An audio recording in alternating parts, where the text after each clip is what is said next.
Media.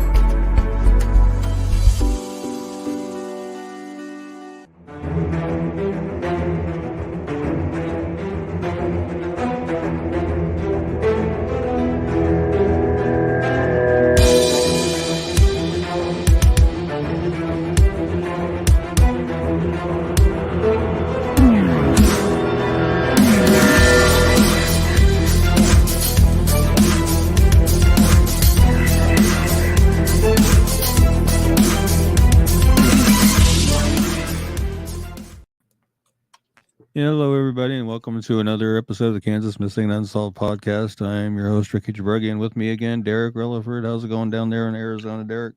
Pretty good, man. How you doing?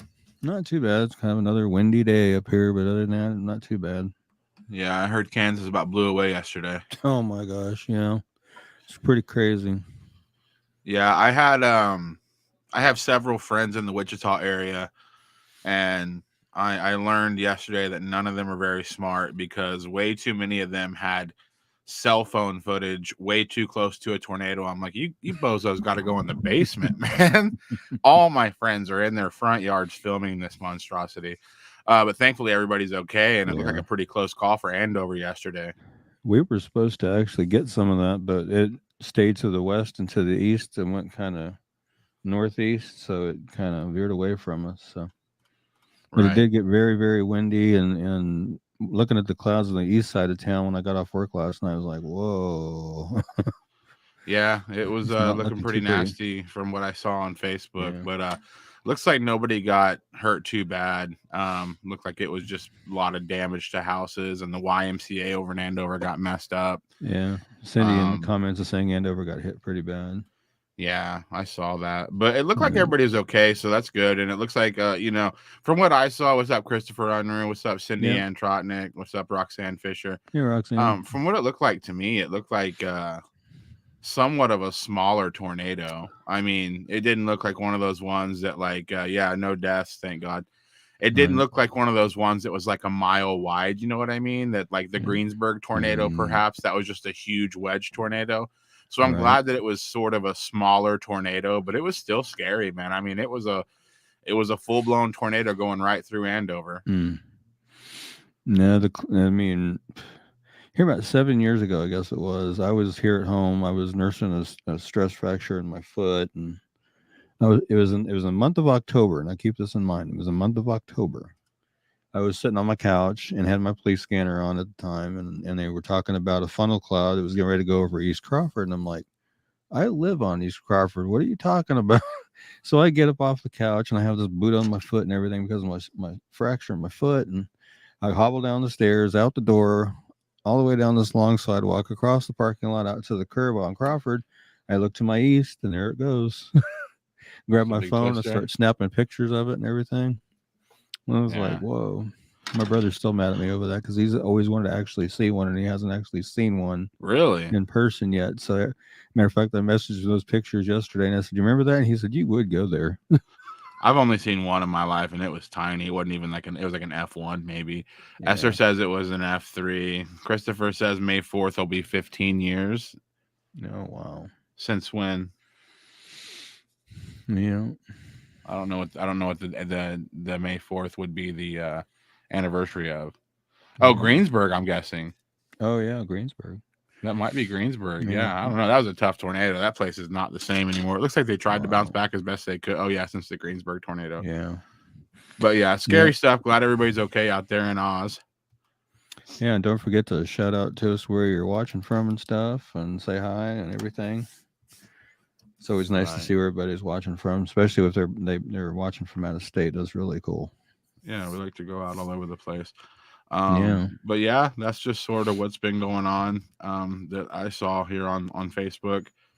But yeah, that's pretty much the long and short of what we got in Beaumont, Texas.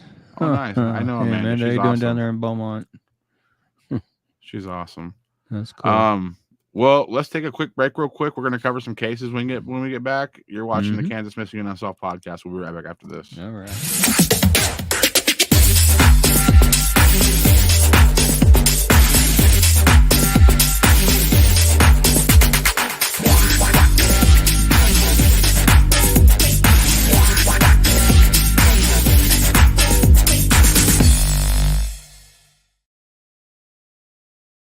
If you or someone you know is a victim of human trafficking, please call the National Human Trafficking Line at 1-888-373-7888.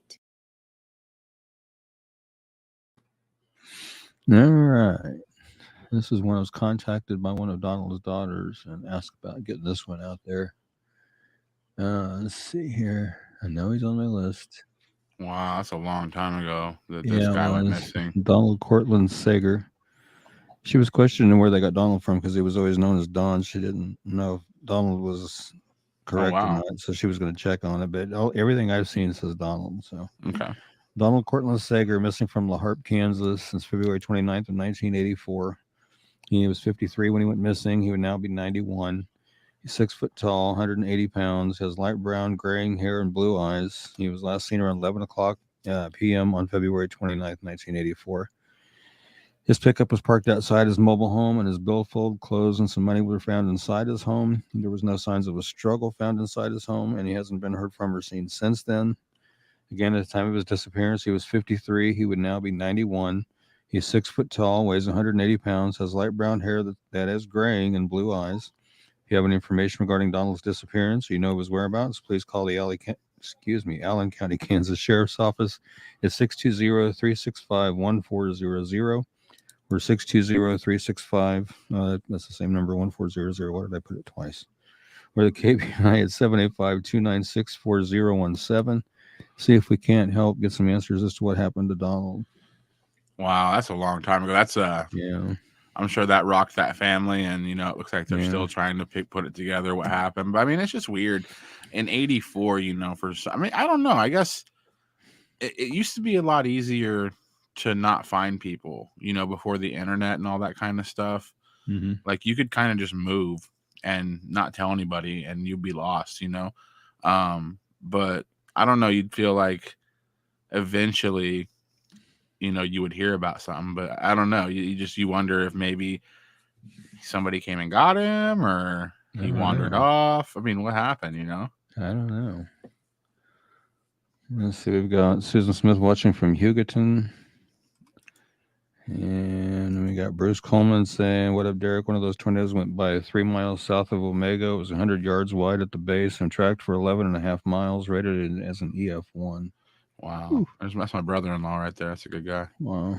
And Amanda Cunningham, how you all watching from Amarillo, Texas? Really hoping some of these are found safe. We do as well. And there is Kaylee Routh. How you doing, Kaylee? And Melinda Ewan from St. Paul, Kansas. That's one awesome. I haven't heard of before. I haven't heard of St. Paul either. I hadn't heard of La Harpe before until I did Donald Sager's flyer. I had to actually look that one up on the map, and it looks like it's kind of a straight shot east, almost over to Missouri from Wichita. So you take Wichita and go east almost all the way over to Missouri. We're going to do that bus tour, you, me, and Brandon. We're going to see all these towns, man. Tell everybody about Dallas. Okay. I'm going to have to look on a map to see where St. Paul, Kansas is now, because I don't know where that is. Okay, Dallas Colbert's missing from Wichita, Kansas since April 28th of 2022. He's 17 years old. He is 5'5" to 5'9". He weighs between 125 and 130 pounds, has brown hair and blue eyes. It's believed that Dallas may still be in the local Wichita area, or he may be headed to the Manhattan area or possibly to Colorado.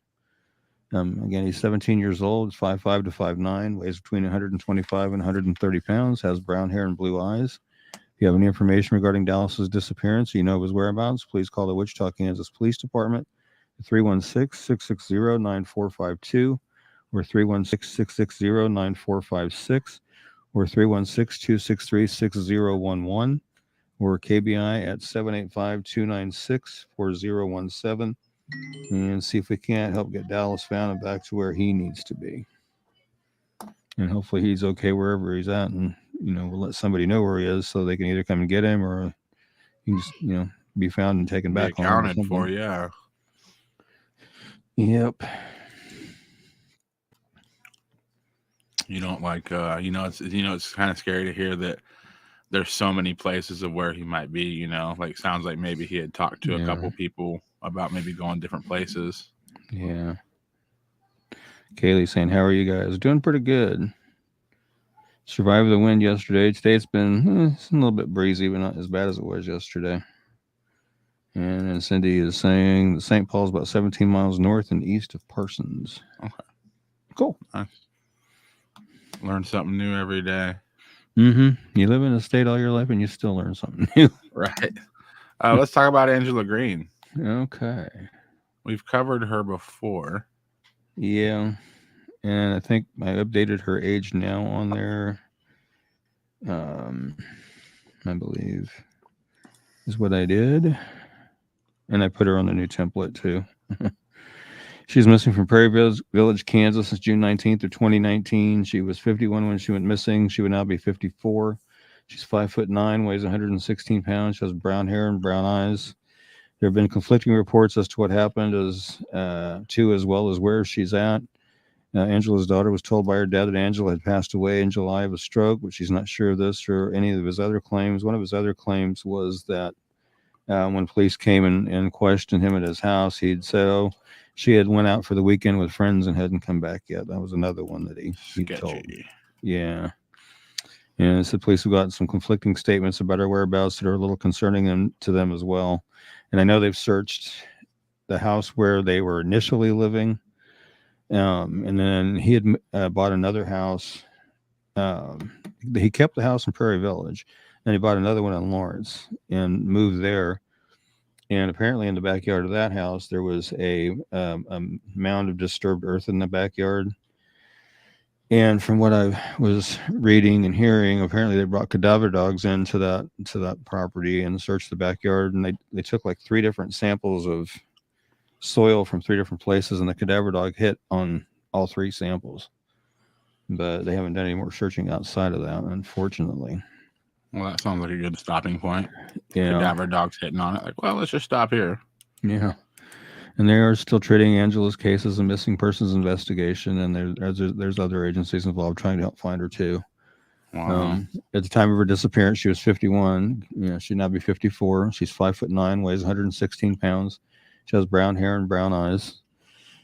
Other interesting information in there was when all this came up, her husband, his name's Jeff, he did not want her daughter or their daughter to tell their mother's family that she had passed or was missing or anything like that.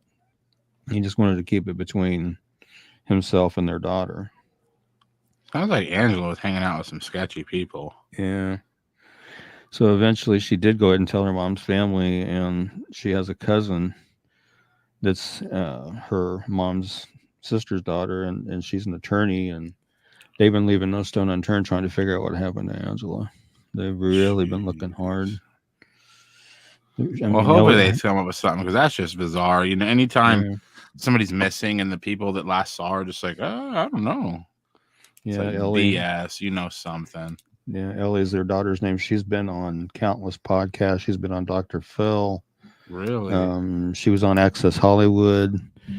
They did a piece on it. Matter of fact, Access Hollywood got a hold of me and asked me if it was okay to use her flyer on their segment. And I said, yeah, that's fine. Go ahead. And then Roxanne down there in Oklahoma brought it to my attention a couple of days ago.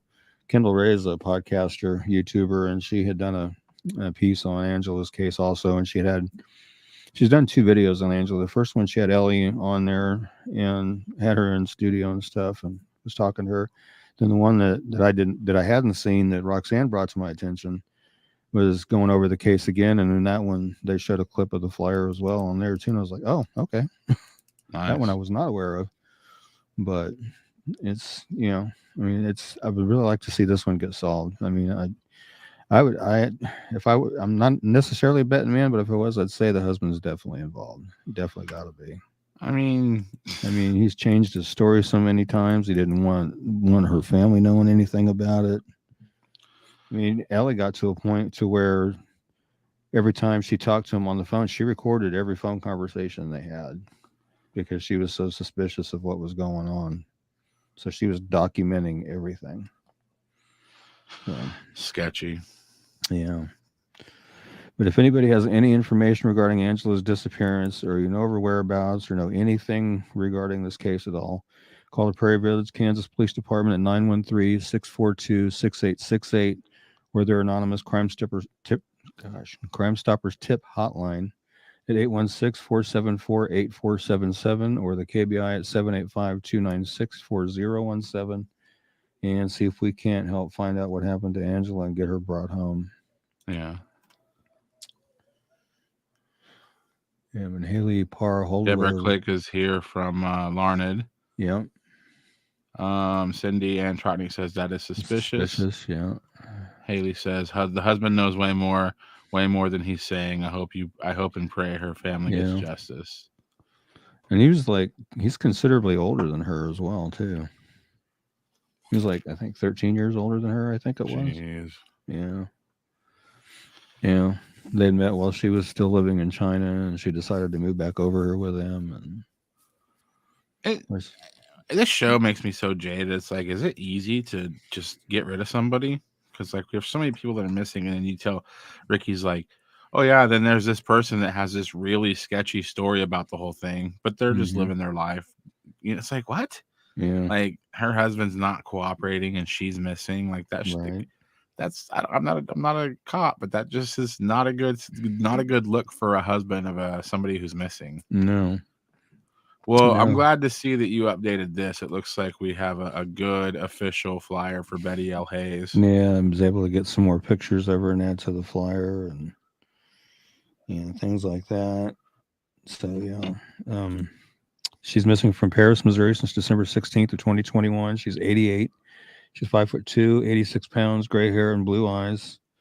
All of her vehicles were still at her home. She's not known to be traveling in any personal vehicle, and she does suffer from dementia.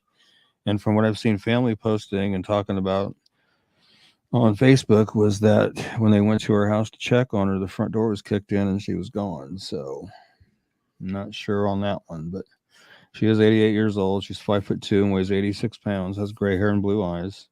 She was last known to be wearing a dark stocking hat and a dark coat, possibly black in color. If you have any information regarding Betty's disappearance, you know of her whereabouts, please call 911 immediately or contact your local nearest law enforcement agency or call the Monroe County, Missouri Sheriff's Department at 660-327-4060 or the Missouri State Highway Patrol Missing Persons Unit at 573-526-6178, or they have a toll-free number, 866-362-6422. And currently there is a $10,000 reward for information that leads to the arrest or conviction of the person or persons responsible for Betty's disappearance or information that leads to her safe return. So they do have a reward going right now. Right. Pretty big reward, too. That's just so odd. Yeah. The whole door kicked in thing. It's this. To me, I feel like there should be more than just a silver alert. To me, silver alert means somebody with dementia is confused and missing. Yeah. To me, it leaves silver alert when the door's kicked in. Yeah. It just, I don't know. That piece of the puzzle rubs me in a weird way. I don't know why the door was kicked in. That makes me think bad thoughts, something happened. Yeah. And Cindy is saying, and this is going back to Angela Green, is she a mail order bride or maybe of Chinese descent? She is from China. He met her over in China while he was over there, and they married and moved back to the States. And they had just the one daughter, Ellie. Wow. Yeah. Yep. Right. Yeah, tell us about Doris. Okay. And Susan down here saying hi from Ellenwood, Kansas. Oh, nice. And this one, I've actually had Doris's flyer up before, but because of that release on the deck of cards, it's going to be released to the correctional facilities and the county jails. I was able to actually get a photo of Doris because I've never been able to find one. So I kind of borrowed that one off the PDF file and used it on the flyer. So Doris Elaine York Branson, March 20th, 1992, Franklin County, Kansas. She was killed in a rural Franklin County home on March 20th, 1992. She was 45 when she died of blood loss from multiple stab wounds to the face, neck, chest, and abdomen. Gary Branson called 911 at 7:53 that Friday and told authorities he found his wife in the hallway near the kitchen, just inside a doorway from an attached garage. When he arrived home from his job as a Kansas City lithographer. Reports indicated a neighbor had spotted Doris Branson near her mailbox late that Friday afternoon. Investigators determined Branson was killed during a 3-hour window between the last time she was seen alive and when her body was discovered. And Doris and Gary lived in a ranch-style home in the 2400 block of Shawnee Road, northwest of Ottawa, Kansas. Investigators believe Doris's murder was not random. And if you have any information regarding Doris's death, please call the Franklin County, Kansas Crime Stoppers at 888-311-8477. You can submit a tip through Franklin County, Kansas Crime Stoppers Facebook account. Text a tip to 274637 and begin your text with the keyword Franklin, or online at www.tipsoft.com, or you can call the KBI at 1-800-572-7463 and let them know what information you have there as well. See if we can't help get some answers in that case. No, that's way too long. 92. Yeah. Excuse me? I said that's way too long ago, 1992. Oh, yeah, definitely. I was looking at the comments. Cindy's asking, did they give him a lie detector? I'm assuming they're meaning Angela Green's husband. That I don't know for sure. I don't think they did. I'm not sure. Wow. Because I know at one point, when police were talking to him, he just handed him his defense attorney's business card. So, I would assume probably not. Wasn't doing much talking. Yeah. Yeah. I released the transcripts of the first trial of the trial from Suzanne Johnson's case where they found her body. Mm-hmm. And the guy who was on trial, he was acquitted. To this day, will not cooperate. Wow. Just hands his card to his attorney to every investigator. And to me, I'm just like, if you didn't do anything, why wouldn't you just say everything? Why the secrecy? Why saying talk to my lawyer? Why not speak freely about what happened? You know what I mean? Yeah. It just makes you look guiltier. It was the same thing in the Gabby Petito case when investigators came to her boyfriend's parents' house and knocked on the door. They just gave them business cards and talked to the lawyer. Mm-hmm. So I guess it's just easier to hide behind an attorney, I guess. Yeah. Tell us about Jade. All right. Jade Dewitt. She is missing from Atchison, Kansas since April 25th of 2022. She's 17 years old. She is 5'2" to 5'4", weighs 120 pounds. Her hair is dyed half red and half black. She has brown eyes. She was last seen at her school and hasn't been seen or heard from since. She was last noted to be wearing a light gray Champion hoodie, gray or light blue pants, and a black and white checked Vans shoes. If you have any information regarding Jade's disappearance or you know of her whereabouts, please call the Atchison, Kansas Police Department at 913-367-4323 or the KBI at 785-296-4017 and see if we cannot help get Jade located and back to where she needs to be. Wow. Yeah, hopefully she's okay where she's at. And Jade, if you hear this or see this, give somebody a call, let them know where you are, and let them come get you and get you back home. Yeah. A little bit more school left. Yeah. And then whatever you want to do with your life. Mm-hmm. Yep, she's getting close to being 18. And school's like literally just about over. Like summer, when is summer in Kansas? Like May? Yeah, May. So there's like what, less than 3 weeks of school left? Probably around there, yeah. So it's getting ready to be summer. So if any of you people are out there and you're watching this and you're not where you're supposed to be, it's almost summer. Like, just go back. Go back, finish this last few weeks of school, and then, make good choices. But, like, it's getting late in the year. There's a little bit of school left, and then it's just summertime. So, yep. It's like the end of the school year. Right. Yep. Well, tell them about Lane. Or is that Ian? It's Ian. It's a unique Okay. way of Well, my spelling brother's Ian, name but- is Ian, and it is not spelled like that, so that's why it kind of. But go ahead. Yeah. All right. He is missing from Springfield, Missouri since April 15th of 2022. He was 29 when he went missing. He is now 30, so he had a birthday in that short span of time he's been missing. He is 6'2", weighs 150 pounds, has dirty blonde hair and blue eyes. He was last seen at the Stick It In Your Ear music store located in the area of Walnut Street and Roberson in Springfield on April 17th. He has a large tattoo of a cow skull with large horns and roses coming out of its eyes across his chest, which you can see that photo there. And some other photos there. There's some other tattoos.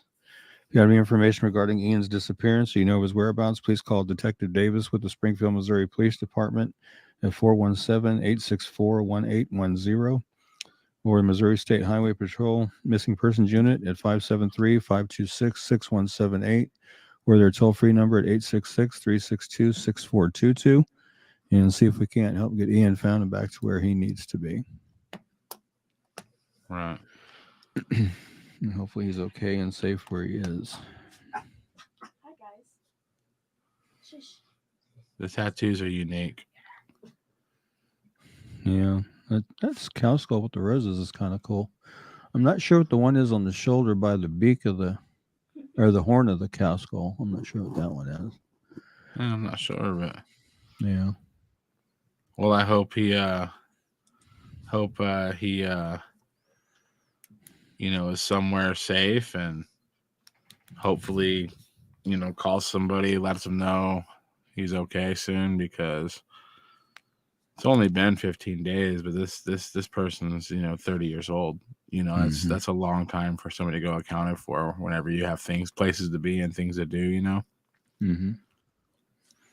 Yep. Tell us about Jeremy Coots. That one, he was the profile. His flyer was the profile photo for Kansas Missing and Saw for a long, long time. And I just updated his flyer the other day. He's missing from Atchison, Kansas since February 18th of 1977. He was 4 when he went missing. He's now 49. He was 3 foot tall, weighed between 40 and 60 pounds, brown hair and blue eyes.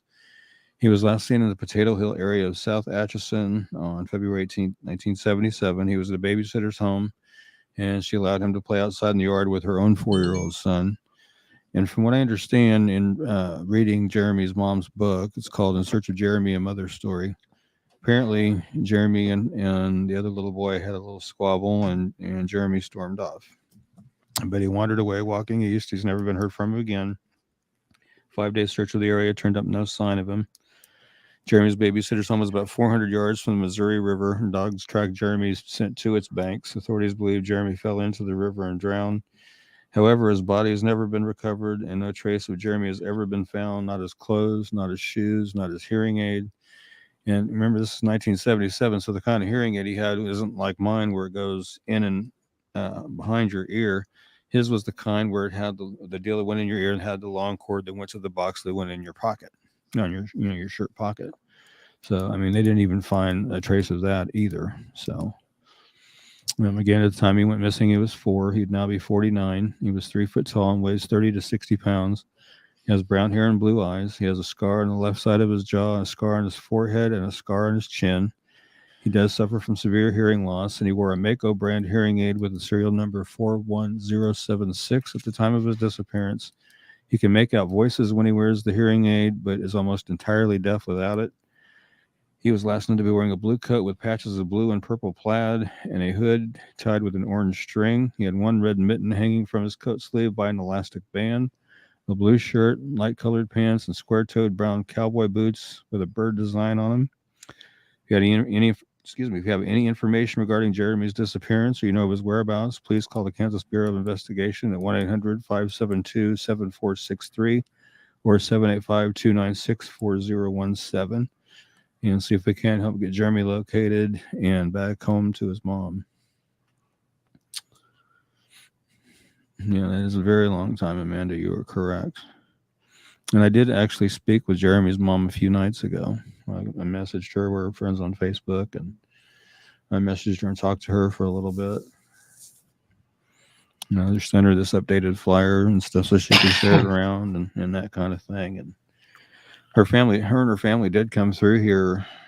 It's been several years ago. They stopped in Salina on their way to somewhere, and we met up at what used to be Long John Silver's down the street from my apartment. And it's not a Long John Silver's anymore. That's an original Grande, but we met there when it was still Long John Silver's and sat there and ate and talked for a while and stuff. And it was pretty cool. And that's when she brought me a copy of the book and signed it for me and everything.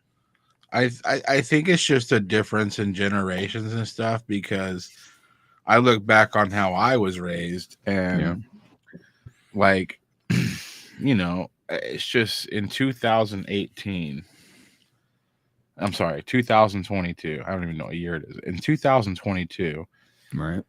And maybe I'm going to offend some people saying this, but I mean, I don't know anybody that would let 2 4-year-olds go outside unattended, especially if there was a river within walking distance. Right. You know what I mean?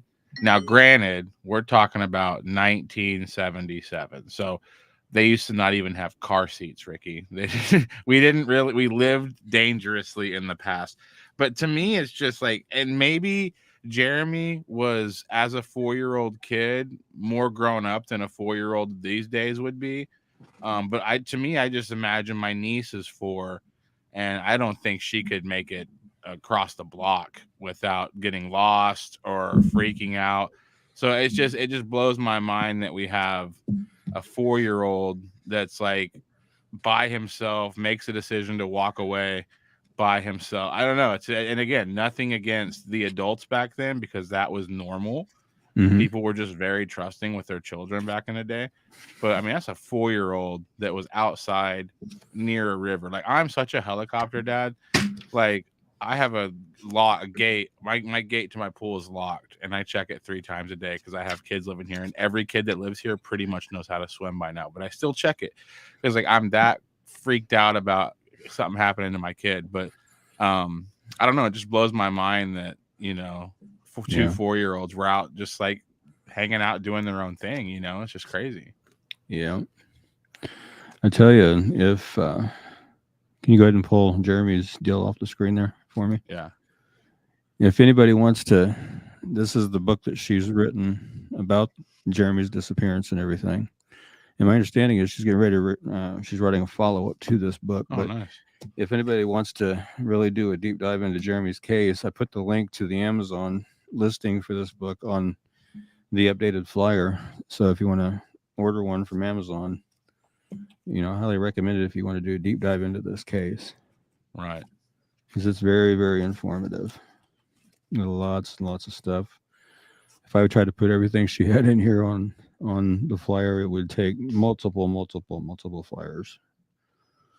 So he was a cute little kid. Yeah, that's really sad, man. Yeah. It's time for, actually, we're going to take a quick break real quick. You're watching the Kansas Missing and Unsolved podcast. We'll be right back after this. Mm-hmm. Leaving an abusive relationship is a highly personal, individual decision, but all survivors benefit from having trusted people during this time. Since those experiencing abuse are often isolated by their abusers, it's important to know how you can support survivors on their path to finding safety. If you or someone you know is a victim of domestic violence, please reach out to the hotline at 1-800-799-7233. Again, that's 1-800-799-7233. And in tonight's featured case, our episode is named after Mr. Josh Logan from Olathe, Kansas. Ricky taught me that it's Olathe. Yes. But I'm seeing this guy on the screen. Looks like he's getting ready to be 18. Looks like he's pretty cool dude, but he's unaccounted for, and that makes us worried. Tell us a little bit about Josh here. All right. He's missing from Olathe since April 14th of 2022. He's 17. He's 5'7", weighs 160 pounds. He has black hair and brown eyes. It's believed that Josh may still be in the Johnson County, Kansas area, including Spring Hill, Kansas, or he may try to go to Arkansas or Texas. And he's 17 years old. He's 5'7", weighs 160 pounds, has brown hair and brown eyes. Well, black hair and brown eyes. If you have any information regarding Joshua's disappearance or you know his whereabouts, please call Detective Wimsat with the Overland Park, Kansas Police Department at 913-344-8742 or the Overland Park, Kansas Police Department at 913-895-6300 or the KBI at 785-296-4017 and see if we can't get Josh located and back to where he needs to be. And yeah, that's the correct law enforcement contact information. He's missing from Olathe, but Overland's the one that's got the report filed. So we have to go through Overland Park with information. So Right. that is correct, just in case anybody's asking. Right. And I hope that he, gets somewhere safe and accounted for. And again, Josh, if you're running from a dangerous situation, then by all means, don't go back there. Call the police. Right. Message our page. Pretty soon we're going to have a website that'll have a lot of resources. It'll be right there readily available to people that might be in a situation like yourself. So just hang in tight. Let somebody know you're safe. If you're in danger where you were at, call the police or let us know. We'll get you in touch with somebody that can help you out for sure. Yep. Wichita in the house over here, Shanna Holstead. Yeah. She says, this is just very different. He's a special needs child. It breaks my heart. Which Referring one? to Jeremy Coots. Oh, Jeremy. Yeah. It's just, but the fact that they never found anything.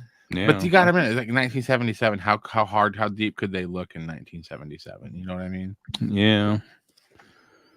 Like, there's no telling. My guess is probably the water, but who knows? Yeah. It's just sad. Catherine Adam, you recently shared, is this like a birthday, or did you update the age, or? Well, actually, yesterday was the 29th anniversary of her disappearance. Oh, there it is right there, April 29th. Yep. And Ellen Dotson's here from Leavenworth. Hey, Ellen, how you doing? Yeah, where did I hide you at, Catherine, in my list? I know you're here. Okay. I'm missing from Salina, Kansas since April 29th, 1993. She was 35 when she went missing. She would now be 64. She is 5'4", weighs 120 pounds, has brown hair and brown eyes. She was last seen at 4:30 in the morning on April 29th at the Quick Shop convenience store in the 1700 block of West Crawford in Salina. She drove a white full-size Ford van that she has legs written on the sides in blue lettering. And she has legs is actually written in white lettering with the legs being in blue, and it's got that blue around the top part of the van. So I guess you could almost say it's a two-tone van rather than just an all white, because it's not all white. And she's got legs, Ricky. Yeah, she's got legs. Yeah. Oh, yeah. I did put that on there wrong, didn't I? I'll have to fix that. Her van turned up abandoned at 5:45 p.m. the day after she went missing at Russell's Restaurant in the 600 block of West Point Boulevard. Russell's at that time was closed for remodeling. The van was spattered with mud on the outside, and it was soaked with blood on the inside. A large amount of blood was also found at a storage unit in West Salina, where Catherine, who was a saleswoman for Legs Hosiery Company, picked up her stock each morning, but there was no sign of her at either place, and she's never been heard from again. Police speculate someone attacked Catherine when she went inside the storage unit. It appeared they interrupted her in the process of loading the merchandise in her van, leaving the door of the unit open. She was separated from her husband at the time of her disappearance and had a teenage daughter. Her case does remain unsolved, and foul play is definitely suspected in her case. And I know around that time that she went missing, I was working at Bosselman Truck Stop out on the interstate.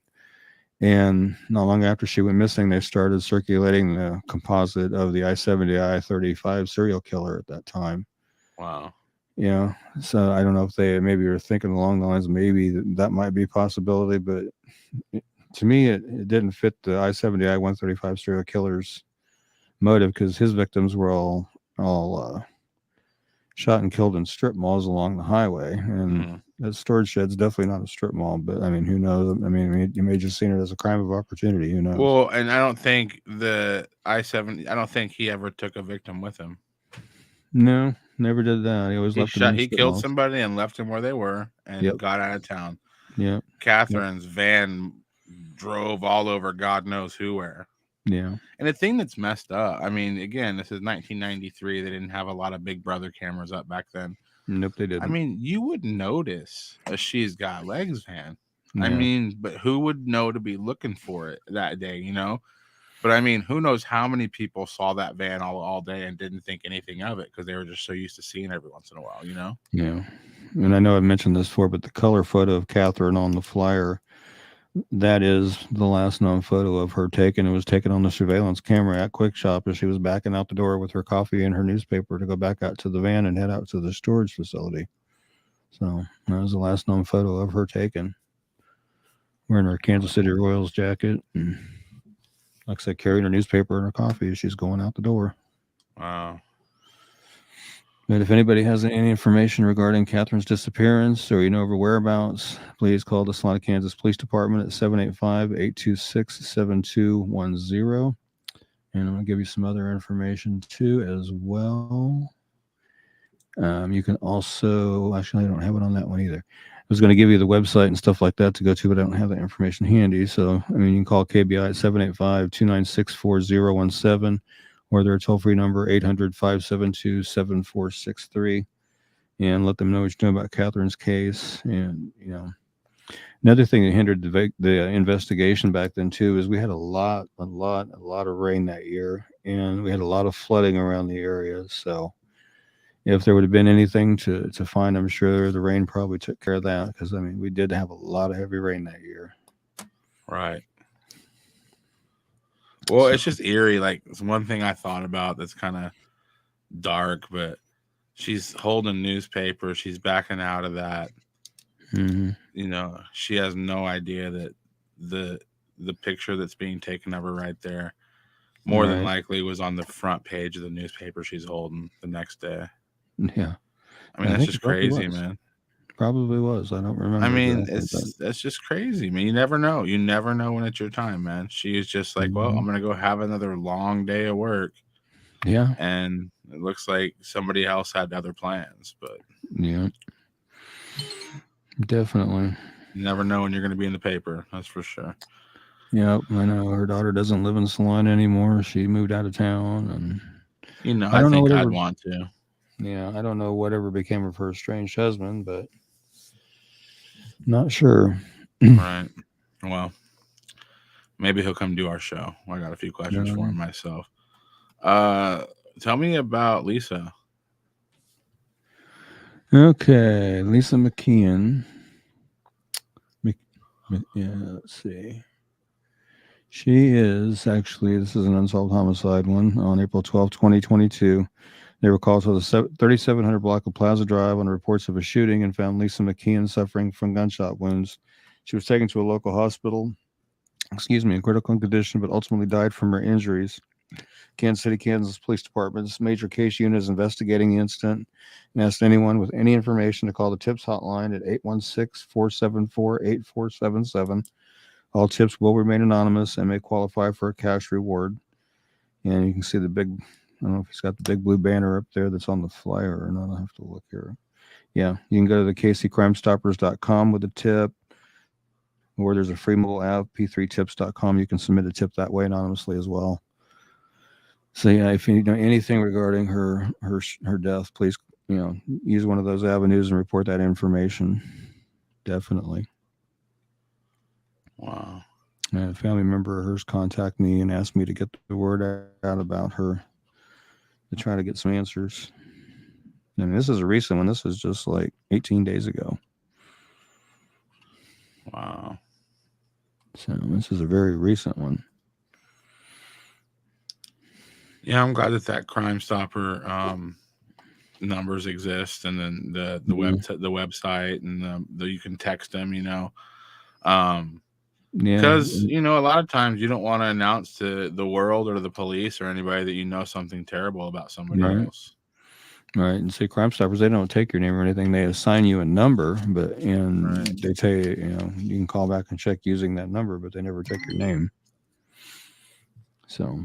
Right. Well, hopefully we can get some justice. That's terrible. Yeah, it is. Tell us about Lucas. All right. pretty recent. I don't know if that's cassette or cassette. I'm not sure what that is, but he's missing from Wichita, Kansas since April 22nd. He's 17 years old. He's 5'11", weighs 139 pounds. He has light brown blonde hair, blue eyes. His ears are pierced. If you have any information regarding his disappearance, you know of his whereabouts, please call the Wichita, Kansas Police Department at 316-660-9456 or 316-263-6011. Or the KBI at 785-296-4017 and see if we can't get him located and back to where he needs to be.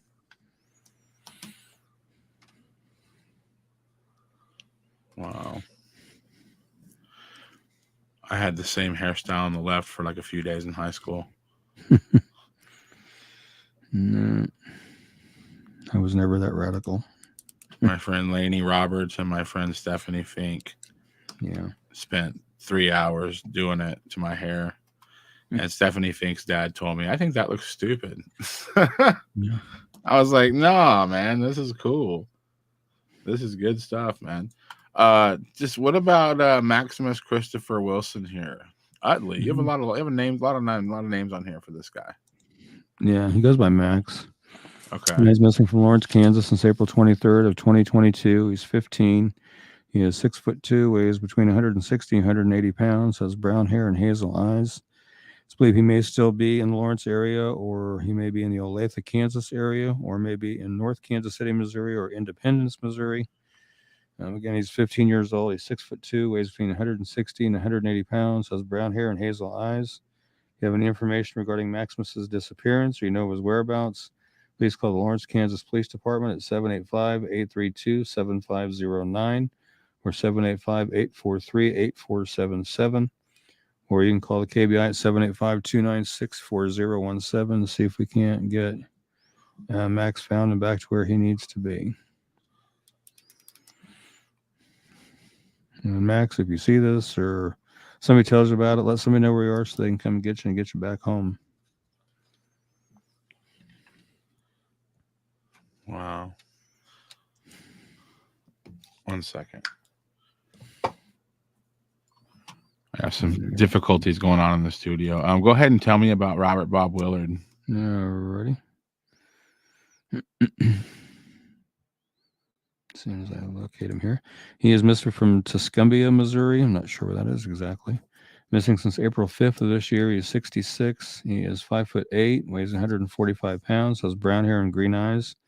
He was possibly headed to Colorado, but it's unknown if he went or made it there. He was last known to be driving a green and tan 2006 Toyota RAV4 with Missouri license plate NG8M8E. He does take daily medication for constant back pain and was running low on his prescription.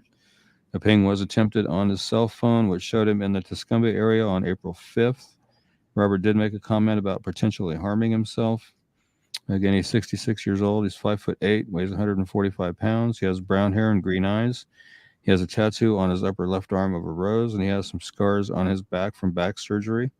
He was last seen wearing a T-shirt and blue jeans. If you have any information regarding Robert's disappearance or you know of his whereabouts, please call the Miller County, Missouri Sheriff's Office at 573-369-2341 or the Missouri State Highway Patrol at 573-526-6178 or their toll-free number 866-362-6422. Or call your local law enforcement agency if you see him outside those areas and let them know that you've seen him and where he's at. Did you get these comments, Andrea Lynn here from Junction City? No, I didn't. I was getting ready to, and then we went in. I had to take my headphones off. I had a coffee catastrophe I don't want to talk about. Oh, okay. Oh, I'm better now. Amanda talking about he looks older than 15. Maximus, yeah. I was gonna say the picture on the left, he looks like he's older, like maybe in college or something. Yeah. I get that. Yeah, there you go. Shanna says looks like a college I thought he kid. looked like a college kid. Yeah. It's amazing what a pair of glasses would do to somebody though. Brandon's got hip glasses on tonight. He looks 20 years younger. Yeah. We got a couple more flyers to get through. We already talked about Bob here. Talk about Trinity Schleichel. I think I said that right. Schleichel, yeah. She's missing from Greenwood County, Kansas since April 12th of 2022. She's 16. She is 5'8", weighs 120 pounds, has brown hair and brown eyes.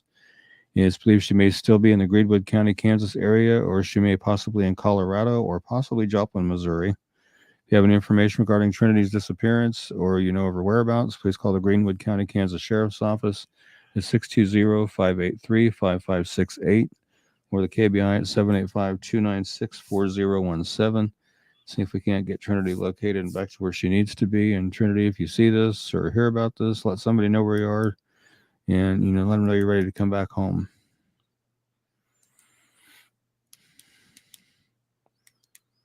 A lot of these are really recent. Yeah. By my count, 3 left here. We got about 4 more by my count. I'm missing one. Then I only have Gina, Randy, and Kenny. And I've got Joshua Logan. Joshua Logan. Mm-hmm. I don't have that. We'll go ahead and tell them about Gina, and I'll see if I can find Joshua Logan. This is another unsolved homicide from actually here in Salina. Actually, she was 24 years old with an infant son. It was Gina Bridget Cyphers. By all accounts, Gina was a loving mother and a good person. It's December 28th, 1995. Gina dropped her 15-month-old son off at a daycare program called Morning Out for Moms at a Salina church. When she didn't return a couple hours later, the daycare called Gina's boyfriend at work, and he went to the mobile home they shared and found Gina brutally murdered. A baby suddenly without a mom, and police were left with a case that has proven to be a tough one. It was a crowded mobile home park in the heart of the city with trailers that were close together. The violence happened sometime between 9 o'clock in the morning and noon. Still, all these years later, her case does remain unsolved. Initial news reports said that she was stabbed, but police are keeping a lot of details secret. They say there have been a lot of leads that have gone nowhere. A case this old is frustration. Detective Scott Hoagland says the community wants to see closure on this. We don't want to see a murderer walk free, and I'm confident an arrest will be made at some point. I can't say when. It could be next week. It could be several years down the road, but I'm confident an arrest will be made at some point.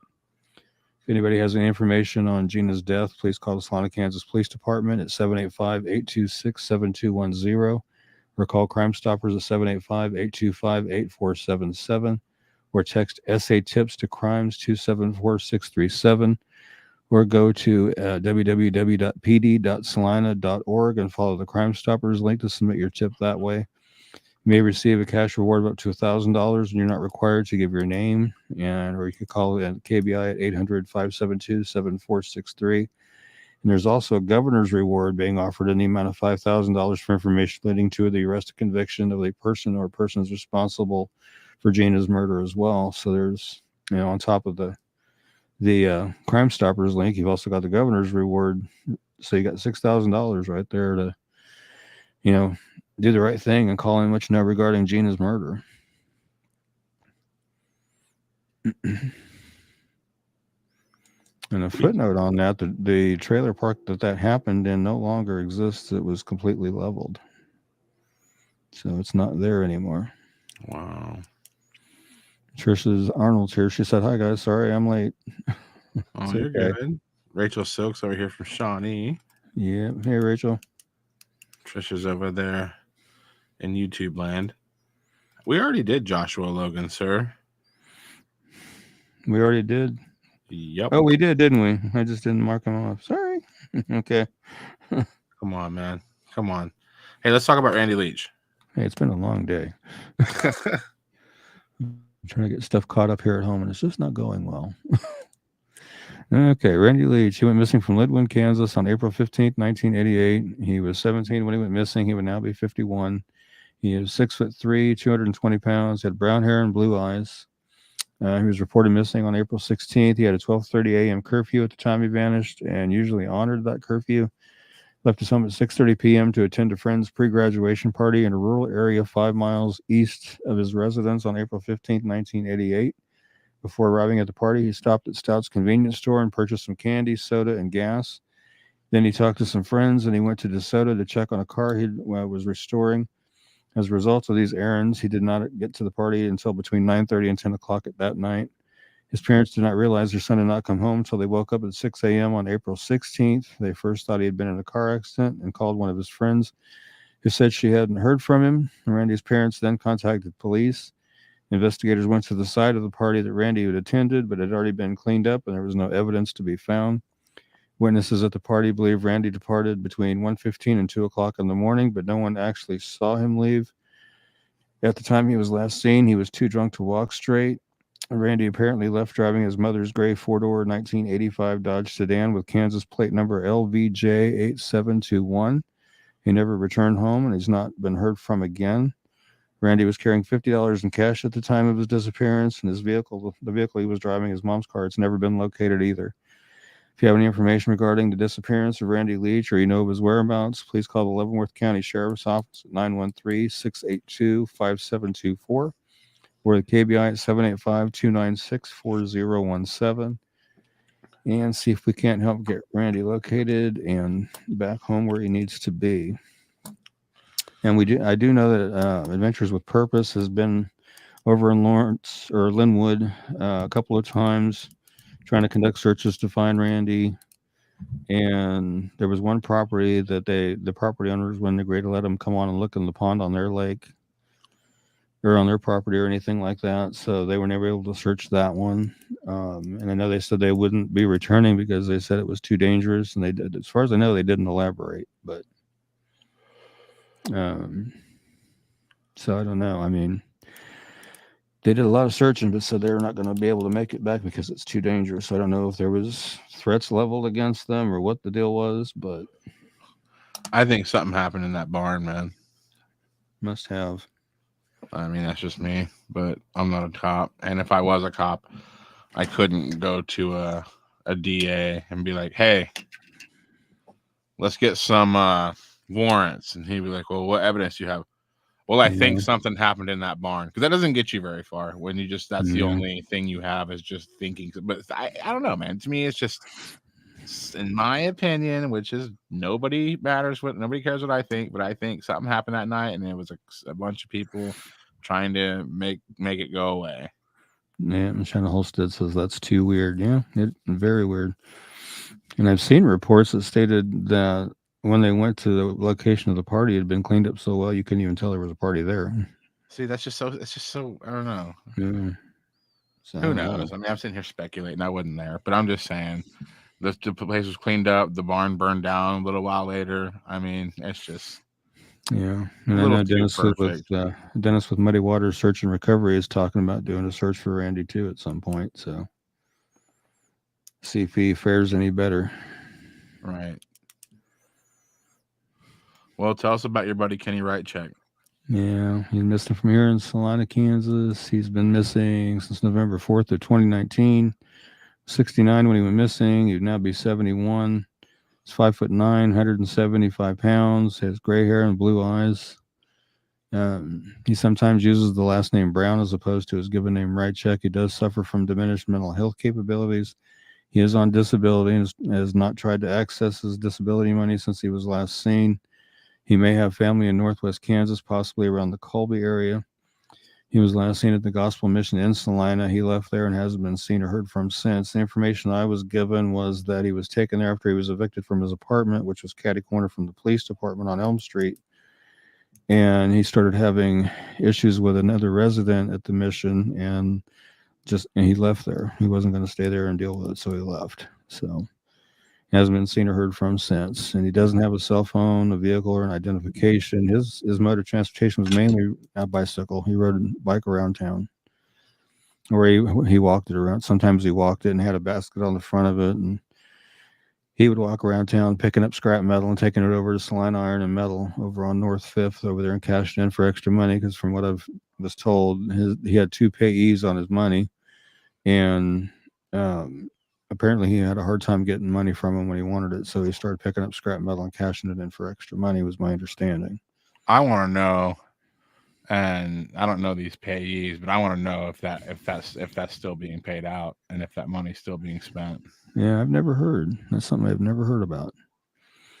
Because if I've never really seen much about Kenny on any kind of big news outlet. So sometimes, some days, I sit here thinking you and me are the only ones looking where he's at. But I want to know if the state of Kansas wants to know where he's at in the sense of is his check still being sent out and is that money being cashed?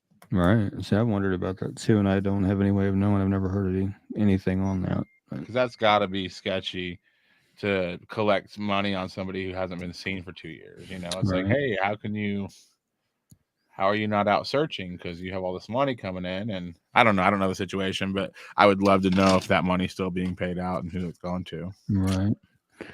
If anybody has any information regarding Kenny's disappearance or his whereabouts, please call the Salina, Kansas Police Department at 785-826-7210. Or you can call, text SA Tips to Crimes 274-637, or go to www.pd.salina.org and follow the Crime Stoppers link to submit your tip that way. You may receive a reward of up to $1,000, and you're not required to give your name. Or you can call KBI at 785-296-4017 and let them know there what you know as well. And see if we can't get Kenny located, back where he needs to be. I know at one point in time it was thought maybe he had gone to Wichita, but there's never been anything to support that. It was just a theory at one point. Wow. And Tricia made an interesting comment down here. I don't know which case she's referring to. The fact the house burned down right afterwards is suspicious. Which Randy? Is that the Randy Leach case you're referring to, Tricia? Yeah. Because I hadn't heard about that one. No, you told me that the barn that the party was in burned down. Oh, okay. Yeah. Okay. We cover so many cases I can't remember sometimes. Yeah. The fact that it was cleaned up and the fact that it burned down soon after. Yeah. I just think that's sketchy. Very much so. Well, hey, everybody. You're watching KMU Pod. We're going to be right back. We're going to welcome Brandon back for a few minutes before we get out of here. We'll be right back after this.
Man, we're back.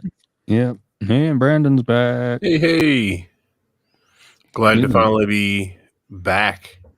My computer's been down for way too long. Finally got it up and running, and then it went down again. Hopefully, I got it up and running again. Hopefully, I replaced it. So, did you? Yeah, it's a different computer. So cool. Yeah. So somebody I work with on another show.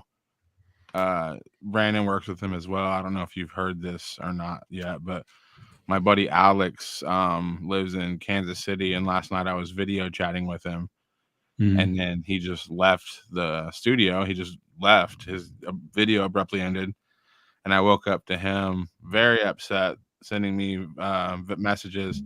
The storm zapped his house, and his computer is no more.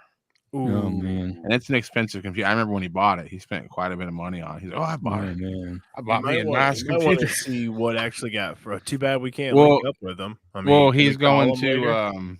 I don't know, but he, from what I understand, he's going to Geek Squad tomorrow. But yeah, Brandon's computer was zapped by a surge at one point. Yeah, that was after I had fixed it because I had fixed the problem, and then I was sitting there watching TV, excited to start helping you guys out again, and then it was just like, nah, it was gone. And then at that point, I'd already spent all the money I had saved up. So my cousins actually came through, donated a computer to me, and I just transferred over all the stuff I spent money on to this one, and it works great. That's awesome. Interesting. Yay, welcome back, Hey, Brandon. thanks, Trisha. What is up with you? You got your white frames. Derek's got his red frames. Well, I gotta get new ones. I'm going to shout I out. guess I'm Maybe gonna have to we get can blue get them. frames. Maybe we can get them to be a sponsor of the show. But Zenny Optical, Oh, yeah. those guys have they're cheap. These frames I think were $13. Oh And man. then I had the prescription and everything shipped to my house. I think these were a total of like $27. Oh man. Yeah. Mine would So probably be a little bit more because I wear bifocals. So maybe, but only slightly. I mean, you should check them out. I have Yeah. a fat face, and they only have a few frames that fit fat faces. But you said that, not me. oh hey man, I own it. But they might be able to help you out. Hey, Yeah. thanks, Christopher. Glad you are back here. The I have located to safes get- haven't been the same. No, not knocking you, Derek. Not knocking Hey, you. come on, man! I'm right here. I'm sure he did the absolute best he could. He did. He did the best he could. So, if you want to get real, my left eye. The last time I went to the doctor was a year ago. They told me to come back in a month because they wanted to X-ray my eye or do a picture of my eye because they were worried there was damage. Forgot to go back. It's been a year. Like my left eye, even with glasses, pretty blurry. I think I have to get the surgery. I think that's what they're going to recommend me as to. But then I don't think I can pull this off. Like I think I look weird without glasses, so I might have to wear fake glasses, like with non-prescriptions. Yeah, right. You can get those on Zenny Optical. Yeah, well, I mean, if I get to $6. keep glasses, I'm probably going to hit up where you got yours because I think I paid like $195 for these, and that's I have 4 worth frames now. I have a pair of sunglasses. I've got these. I have 2 more frames coming. No, wow. And I spent less than $100. Oh my gosh. Yeah, these are the sunglasses. That would be sweet to have them as a They're sponsor. prescription sunglasses. Nice. Well, boys, I think tonight was a great show. I think a lot of tragedy that we go over each week. But I think like I say, if you guys want to really deep dive into Jeremy Coots's case, I got the Amazon link on his flyer down there. So send a link to that to my mom, Ricky. Okay. She will probably buy that. Yeah, it's a very good read. It really is. It's a very good book. It's about 250 pages. So it's 261, 262. But yeah, it's definitely a decent book. My mom will read that a lot. She will read that. She says bifocals are always more expensive. Yeah, oh, definitely. I don't know how you do that. Melody signed it for me right there. Oh, nice. Yeah, gave it to me when she came through town that day. That was awesome. She's actually a silent admin on the page too, as well. Really? Yeah, she has been for quite some time. Wow. So yeah. Well, Ricky, we're about 10 minutes over where I like to keep it for the podcast. So why don't you get us out of here in the typical KMU fashion way? Which, by the way, for you 20 people that are out there, we have a website coming, and she is slick looking good. Yeah, I can't wait for it to be launched.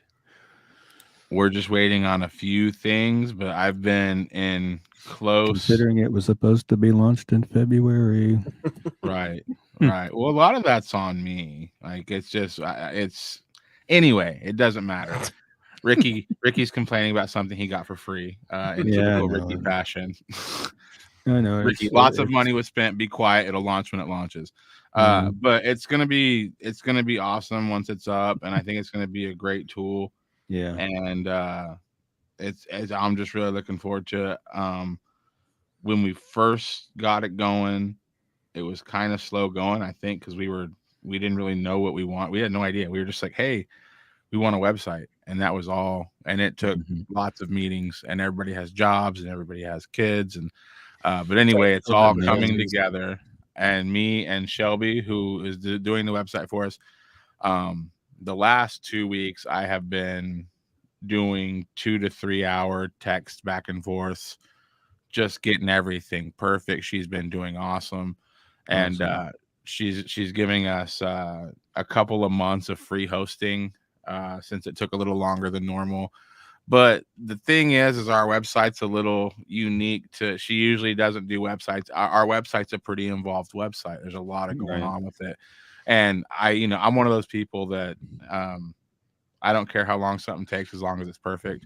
And I really do feel like the website's going to be perfect for us. I feel like it's going to be a great place to have a lot of centralized things. So you don't have to go like 3 different places or whatever. If you need to report something, or if you want to say something, if you want to reach out to us, you can do it all at the same spot. The website's going to be a great resource, if nothing else, to help try and find some of these people. Yeah. And there's a resource page on there. They'll have a domestic violence hotline, the runaway hotline. I can't remember all the other ones that are going to be on there, but there's going to be quite a few. And as far as launch dates, we're literally just waiting on Google for a couple of things, and then we're ready to go. So we'll be keeping everybody updated on that. But everything's pretty much done. We're just waiting on Google to give us the green light on some of the things that are going to be a part of the website, and we're good to go on that. But yeah, Ricky, why don't you go ahead and get us out of here, man? We can talk about a lot of this stuff off the air. Okay. Well, Heavenly Father, thank you for bringing us together again to go over these cases and try to get some answers for some of these folks on their missing persons, as well as the unsolved homicides, and try to bring to light the guilty parties in those cases. And until we can meet again next week, keep us safe and healthy, and hopefully we'll see everybody. And actually, this is going to be our last Saturday show, and we're going to go back to doing Tuesday, Thursdays again. Hopefully it doesn't make too many people upset. But we're going to go back to Tuesdays, Thursdays. Isn't that right, Derek? Yeah, we're going to be going back. So we'll have a show this coming Thursday. So if I don't have a lot that's new, we'll use some of the older cases. So, but anyway, back to what I was doing. And Heavenly Father, just keep everybody safe and healthy until we can meet again on Thursday. And we pray these things in your name, Heavenly Father. Amen. Amen. If you or someone you know is experiencing a suicidal crisis or emotional distress, please call the National Suicide Prevention Lifeline at 1-800-273-8255.